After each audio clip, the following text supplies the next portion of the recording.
Hello বন্ধুরা, আশা করি তোমরা সকলেই ভালো আছো। আজ আমরা ক্লাস 7-এর কোষে দেখি 1.2 এর অঙ্কগুলি করব। তাহলে চলো করা যাক। চলো দেখো, একের দাগের একের অঙ্কটা কি বলেছে। 2 টাকার 12.12% কত পয়সা দেখি। তাহলে 2 টাকার 12.12% সমান কত পয়সা সেটা আমাদেরকে বার করতে বলেছে। তাহলে এখানে দেখো কত আছে, 2 টাকা। এখানে কিসে বার করতে বলেছে? পয়সায়। তাহলে আমাদের টাকাটাকে প্রথমে পয়সায় বার করে নিতে হবে, তারপরে আমাদের কি বলেছে 12.12%-এ কত টাকা। তাহলে এখানে চলো লিখি, একের দাগের একে। 2 টাকার কি বলেছে, 2 টাকার 12.12%, তাই তো। তাহলে এখানে দেখো আমরা সমান দিয়ে 2 টাকা সমান কত পয়সা, আমাদের 200 পয়সা, তাই তো। এবারে কি বলেছে 12.12%, তাই তো। এবার পূর্ণটা আমরা ভেঙে নেব। 12 2 24, একে 25, তাই তো। 25 বাই কত আমাদের 2, তাই তো।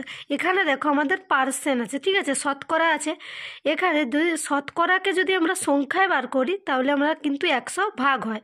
আর এরপর ধরো শতকরাকে যদি আমরা সংখ্যায় বার করবো তাহলে আমাদের 100 ভাগ হবে, আর যদি সংখ্যাকে শতকরায় বার করি তাহলে আমাদের 100 গুণ হবে। এখানে যেহেতু আমাদের শতকরাকে সংখ্যায় বার করতে হবে তাহলে আমাদের এখানে 100 ভাগ হয়ে যাবে, তাই তো। তাহলে আমাদের ভাগ হলে হয়ে যাবে এখানে গুণিত 100, তাই তো।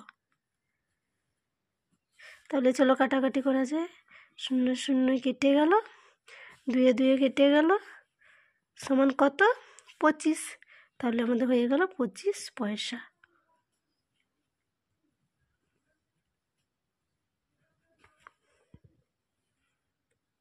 এরপর চলো আমরা একের দাগে 2-এরটা করি। 2-এরটা কি বলেছে দেখো, এখানে বলেছে 840 গ্রামের 30% কত গ্রাম। তাহলে এখানে কি আমাদের গ্রামে বার করতে বলেছে। গ্রামে এটা আমাদের গ্রামেই দেওয়া আছে, তাই তো। 840 গ্রামে 30% কত গ্রাম দেখি। তাহলে এখানে আমরা চলো লিখি,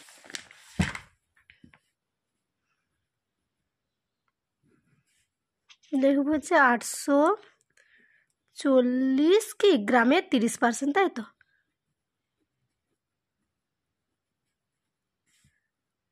গ্রামের 30%।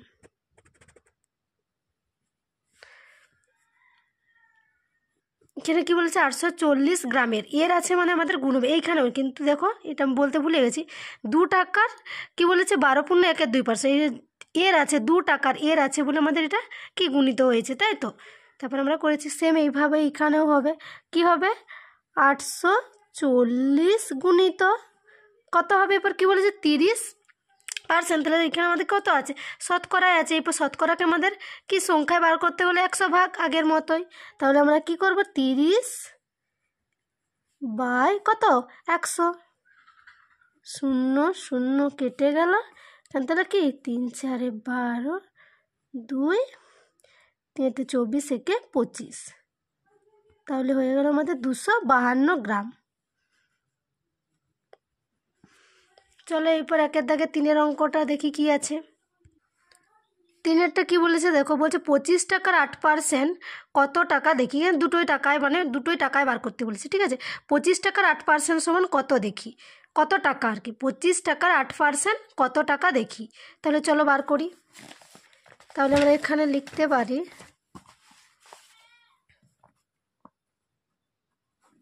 কি লিখবো বলছে 25 টাকার। চলো তাহলে 3-এরটা করা যাক। 3-এরটা কি বলেছে দেখো, একের দাগে 3-এরটা বলেছে যে 25 টাকার 8% কত টাকা দেখি। তাহলে 25 টাকার 8%, তাহলে এখানেও টাকা আছে এখানেও টাকা আছে। তাহলে 25 টাকার 8% সমান কত টাকা সেটা আমাদেরকে বার করতে বলেছে। তাহলে চলো বার করি।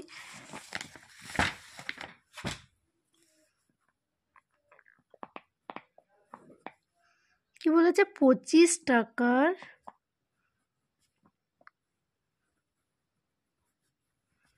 8% সমান কত টাকা, তাই তো। তাহলে 25 টাকা এর গুণিত চিহ্ন 8%, এখানে শতাংশ আছে অর্থাৎ শতকরা আছে। শতকরাকে সংখ্যায় বার করতে হলে আমাদের 100 ভাগ হয়। তাহলে 8 বাই 100, 25 একে 25, 4 25 হয় 100, 4 একে 4, 4 2 8, সমান হয়ে গেল আমাদের 2 টাকা।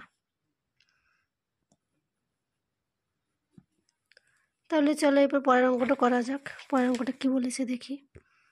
দেখো 4-এর অঙ্কটা কী বলেছে, যে 55 গ্রাম 5 কিলোগ্রামের শতকরা কত দেখি। এখানে কি বলেছে, 55 গ্রাম 5 কিলোগ্রামের শতকরা কত দেখি।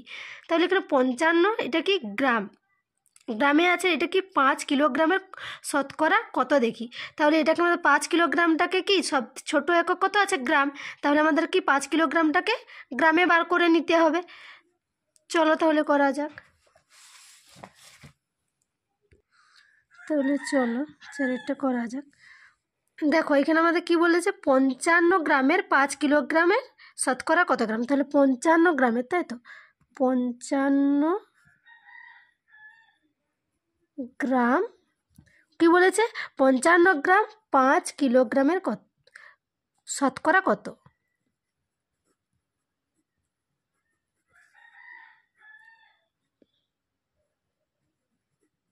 পাঁচ কিলোগ্রামের। তাহলে দেখো এখানে আমাদের কি 55 গ্রাম 5 কিলোগ্রামের শতকরা কত।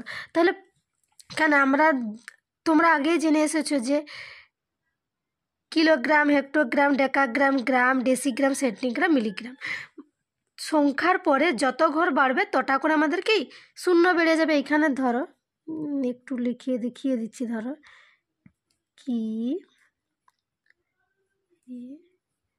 কিলোগ্রাম, হেক্টোগ্রাম, ডেকাগ্রাম, গ্রাম, তারপরে কি ডেসিগ্রাম, সেন্টিগ্রাম, মিলিগ্রাম। আমাদের কত বলেছে এখানে 5 কিলোগ্রাম, তাহলে এখানে 5।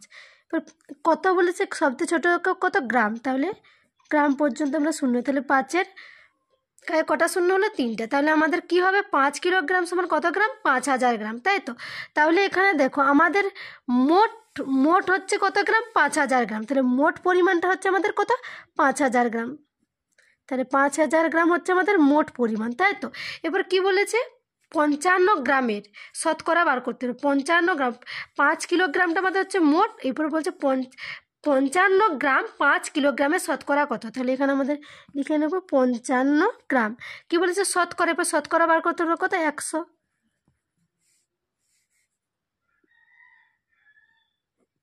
শূন্য শূন্য কেটে গেল,